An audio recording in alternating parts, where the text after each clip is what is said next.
Right. ఇక ఈరోజు మహాలక్ష్మి పథకం ద్వారా లాభాల బాటలో ఆర్టీసీని గట్టెక్కించిన ఘనత కాంగ్రెస్దే అని డిప్యూటీ సీఎం బట్టి విక్రమార్క గారు చెప్తున్నారు.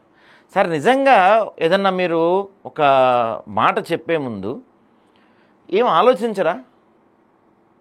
మీరు డిప్యూటీ సీఎం అయిపోయారు, మంచి హోదాలో ఉన్నారు, పదవిలో ఉన్నారు కాబట్టి నేను చాలా హుందాగా మర్యాదగా మాట్లాడదలుచుకున్నాను ఈ విషయంలో మీతోటి. మీరేమన్నారో చూద్దాం ఒకసారి. మీరంటారు గత ప్రభుత్వం వదిలించుకోవాలని చూసింది, కానీ మేము ఇప్పుడు లాభాల బాటలో బట్టి ఇచ్చేసాం. ఎలక్ట్రిక్ బస్సుల ద్వారా వాతావరణాన్ని కాపాడుతున్నాం. ఆర్టీసీ కార్మికుల సంక్షేమం కోసం ప్రజాప్రభుత్వం నిరంతర కృషి. సూర్యాపేటలో 45 ఎలక్ట్రిక్ బస్సులు ప్రారంభించిన బట్టి. నిజంగా మహాలక్ష్మి పథకం ద్వారా ఆర్టీసీ అత్యంత అద్భుతమైన లాభాల్లో ఉందనుకుంటే మరి ఎందుకు మీరు బస్ పాస్ ఛార్జీలు పెంచాల్సి వచ్చింది?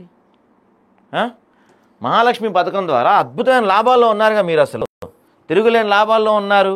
బీఆర్ఎస్ అసలు వద్దనే అనుకున్న ఆర్టీసీని మీరు లాభాల బాట పట్టించారు, పరిగెత్తిస్తున్నారు ఆర్టీసీని, ప్రగతిరథ చక్రాలని గిరగిర తిప్పుతున్నారు మీరు, అవునా కాదా? మరి అంత తిప్పుతున్న మీకు ఎందుకు ఛార్జీలు పెంచాల్సిన అవసరం ఏమొచ్చింది? చెప్పండి, ఛార్జీలు పెంచాల్సిన అవసరం ఏమొచ్చింది? ఇప్పుడు ఏదన్నా సంస్థ ఛార్జీలు పెంచిందంటే అర్థమైంది, నష్టాల్లో ఉన్నారు రాబాయ్, అందుకని ఛార్జీలు పెంచింది అని చెప్తున్నారు. కానీ మీరు లాభాల్లో ఉన్నప్పుడు ఛార్జీలు ఎట్లా పెంచుతారు సార్? మామూలుగా పెంచలా, విపరీతంగా పెంచారు మీరు బస్ ఛార్జీలు. అన్ని పత్రికల్లో రాశారు చూడండి. దిశలో కూడా ఇదిగో ఆర్టీసీ బస్ పాస్ ధరల పెంపు, ఆర్టీసీ షాక్, బస్ పాస్ ఛార్జీలు 20% పెంపు, ప్రతి ప్రయాణికుడిపై 10 రూపాయలు టోలు. తెలుసా? మనందరం టోల్ కట్టాలి ఇంక నుంచి. దాంట్లో ఇంక్లూడ్ అయి ఉంది ప్రతి దాంట్లో కూడా. ఇది ఎక్కడ అన్యాయం అండి? మీరేమో లాభాల బాటలో ఉన్నాము, ఎరగదీస్తున్నాం మేము, అసలు ఏం చేసుకోవాలి డబ్బులు అర్థం కావట్లేదు అని చెప్తున్నారు మీరు. మరి ఎందుకు ఇంత ఛార్జీలు పెంచాల్సి వస్తుంది మీరు? ఇకపై జనరల్ నెలవారీ విద్యార్థి పాస్ ధర 600. హైదరాబాద్ మెట్రో ఎక్స్ప్రెస్లో విద్యార్థి పాస్లకు అనుమతి. అంటే అంతకుముందు స్టూడెంట్ పాస్ ఉన్న వాళ్ళని మెట్రో ఎక్స్ప్రెస్లో ఎక్కనిచ్చేటోళ్ళు కాదు. స్టూడెంట్ పాస్ ఉన్న వాళ్ళు ఈ మామూలు ఆర్డినరీ బస్సులు ఎక్కాలి, మెట్రో ఎక్స్ప్రెస్ అవి ఎక్కనికి లేదనమాట అంతకుముందు. ఇప్పుడు తీసుకొచ్చారు. ఇక టోల్ యూజర్ ఛార్జీ ఒక్కొక్కరికి 10 రూపాయలు పెంపు. టీజీఎస్ఆర్టీసీ ప్రకటన. బస్ పాస్ ఛార్జీలను సోమవారం నుంచి పెంచినట్లు ఆర్టీసీ ప్రకటనలో తెలిపింది.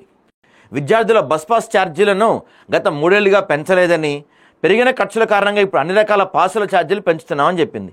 పెరిగిన ఖర్చులు పెరుగుతుంటే ఎవడడిగాడు మిమ్మల్ని ఫ్రీ బస్ ఇవ్వమని? ఏ రోజైనా మహిళలు రోడ్డు మీదకి వచ్చో లేకపోతే ఏదైనా సామాజిక మాధ్యమాల ద్వారానో ఇంకెక్కడన్నా మేము బస్ ఛార్జీలు పెట్టుకోలేకపోతున్నాం సార్, మాకు ఫ్రీ బస్ ఇవ్వండి దయచేసి అని అడిగారా మిమ్మల్ని ఎప్పుడన్నా? అడగలేదు కదా. ఈ రోజుకి మీరు సర్వేలు చేసుకోండి, ఏ మహిళ కూడా ఫ్రీ బస్ కావాలని కోరుకోవట్లేరు. సరే, మీకు నిజంగా మహిళలకి ఏమైనా చేయాలంటే ఒక 50% రాయితీ ఇవ్వండి, కొన్ని మార్గాల్లో పెట్టండి. ఆ 50% రాయితీ ఇచ్చి మిగతా 50% దాంతో మీరు ఈ రైట్లు తగ్గించడమో బస్ ఛార్జీలు తగ్గించడమో ఇట్లాంటివి చేయండి. ఓ పక్కనేమో లాభాల్లో ఉందంటారు మీ మంత్రులు, ఇంకో పక్కనేమో బస్ ఛార్జీలు పెంచుతారు. ఇదే కదా కామెడీ అంటే? అది కూడా భారీగా పెంచారండి, చిన్నగా కాదు తెలుసా, విపరీతంగా పెంచారు బస్ పాస్ ఛార్జీలు వీళ్ళు. ఇదిగో బస్ పాస్ ఛార్జీలు మనం చూస్తే రూట్ పాస్ బస్ పాస్ ఛార్జీలు హైదరాబాదు, వరంగల్లో అంతకుముందు 4 కిలోమీటర్ల వరకు ఉంటే విద్యార్థి బస్ పాసు ప్రస్తుత ఛార్జ్ 150, కొత్త ఛార్జ్ 225. ఇక 8 కిలోమీటర్లు అంటే 200 అయితే 300 చేశారు. 12 ఉంటే 300 నుంచి 400 చేశారు. 18 కిలోమీటర్లు అంటే 390 నుంచి ఏకంగా 585 రూపాయలు చేస్తే 22 కిలోమీటర్ల పైన జర్నీ చేసే వాళ్ళకి 450 నుంచి ఒక్కసారి 670 పెంచేశారండి. అంటే దాదాపు 225 రూపాయలు ఒక్కసారి పెంపు. స్టూడెంట్స్ యాడ్ నుంచి తెస్తారు ఇవన్నీ డబ్బులు? స్టూడెంట్స్ యాడ్ నుంచి తెస్తారు డబ్బులు ఇవన్నీ? ఇక్కడ చూస్తే నెలవారీ రూట్ పాసులు కూడా చూడండి. 5 కిలోమీటర్ల వరకు ఉంటే అంతకుముందు 150 ఉండేది, ఇప్పుడు 225 చేశారు. 10 కిలోమీటర్లు ఉంటే అంతకుముందు 250 ఉంటే ఇప్పుడు 375 చేశారు. ఇక 15 కిలోమీటర్లు ఉంటే అంతకుముందు 300, ఇప్పుడు 450. 20 కిలోమీటర్లకు అప్పుడు 400 నుండి ఇప్పుడు ఏకంగా 600 చేశారు. 25 కిలోమీటర్ల పైన ఉంటే 450 నుంచి 675, 30 కిలోమీటర్లు అయితే 500 నుంచి 750, 35 కిలోమీటర్ల వరకు 550 నుంచి 825 రూపాయలు ఛార్జ్. ఇక విద్యార్థి జనరల్ బస్ పాస్ అయితే హైదరాబాద్, వరంగల్లో 400 నుండి 600 చేశారండి స్టూడెంట్స్ మీద. మీకు విద్యార్థులంటే ప్రేమ లేదని నిన్నే చెప్పా కదా, ఇదే ఉదాహరణ. 400 నుంచి ఒక్కసారి 600 చేసి పడేశారు బస్ పాస్ ఛార్జ్ మీరు. అంటే ఓ చేత్తో ఇచ్చి ఓ చేత్తో తీసుకోవటం అంటే ఇదే. ఇప్పుడు ఈ స్టూడెంట్ వాళ్ళ అమ్మ ఎవరైతే ఉంటారో ఆ అమ్మ మహా అయితే నెలకు ఒక్కసారి 2 సార్లు ప్రయాణం చేస్తారు. కానీ ఈ స్టూడెంట్ బస్ పాస్ ప్రతి నెలా తీసుకోవాల్సిందే. అంటే తల్లికి ఇచ్చినట్టు ఇచ్చి కొడుకు దగ్గర తీసుకోవటం మీరు చేసేది దందా. జనరల్ బస్ పాస్ నెలకి ఇవి సిటీలో అనుకుంటా బహుశా అంతే, సిటీలో ఆర్డినరీ అంతకుముందు 1150 ఉంటే 1400 చేశారండి. మెట్రో 1300 ఉంటే 1600 చేశారు.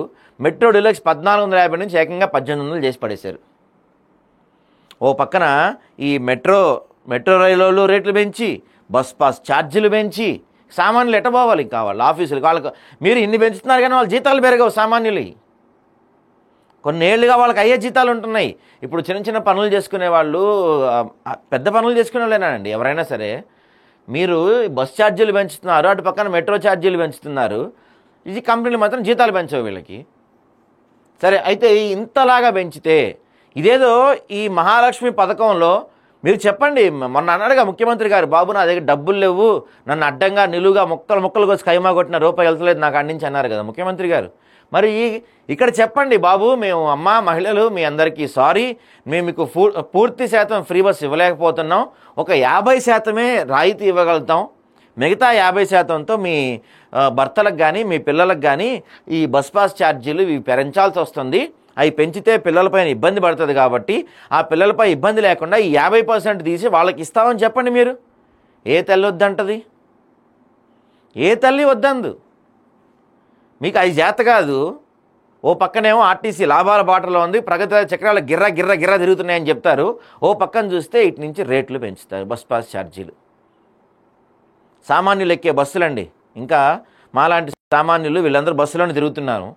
మీరు వీటి రేటు పెంచేసి అటు మెట్రో రేటు పెంచేసి నడుచుకుంటూ పోవాలా మేము ఆఫీసులకి? ఓ పక్కన పెట్రోల్ రేట్లు అంతే ఉంటాయి, మళ్ళీ చలాన్లు విపరీతంగా వేస్తారు, రోడ్లు దరిద్రంగా ఉంటాయి, ఇవేమో ఇట్లుంటాయి. మీరు ఏదైనా చేస్తే అంటే ఎవరు ఇప్పటికిప్పుడు మీ పార్టీ హ్యాండిల్స్లో కానీ మీ అంతర్గత సర్వేలో చేయించుకోండి. దాదాపు రాష్ట్రంలో 50 నుంచి 60% మంది మహిళలు ఫ్రీ బస్ కోరుకోవట్లేదు.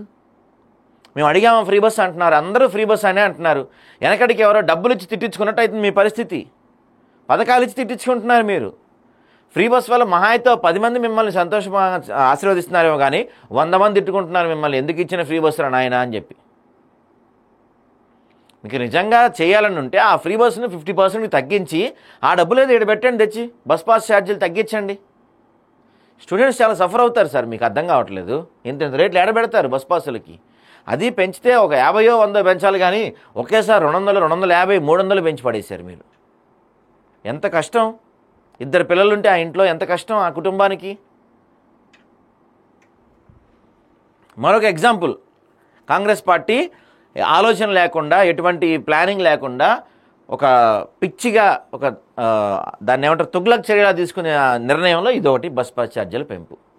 ఇప్పటికి మిమ్మల్ని కార్మికులు తిట్టుకుంటున్నారు, కర్షకులు తిట్టుకుంటున్నారు, రైతులు తిట్టుకుంటున్నారు, మహిళలు తిట్టుకుంటున్నారు, ఇప్పుడు స్టూడెంట్స్ తిట్టుకుంటారు. అంతే, ఏం పెద్ద మీకు పోయే నష్టమేం లేదుగా. మీ కమిషన్లు మీ దందాలు అన్నీ బాగానే ఉన్నాయిగా.